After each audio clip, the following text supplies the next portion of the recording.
రమణ తండ్రి వెంకటరమణ తిరుమల తిరుపతి రమణ సంకటహరణ చరణ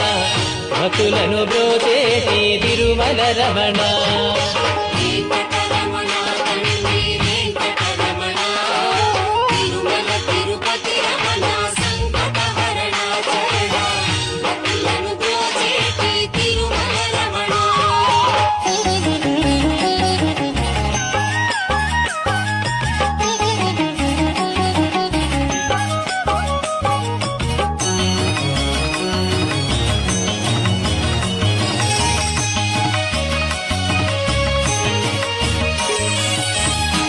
తెల్లవారుజాముల్లో వెంకటరమణ తండ్రి సుప్రభాతము చేసెను సురులే రమణ పంచామృతములతో వెంకటరమణ తండ్రి నిత్య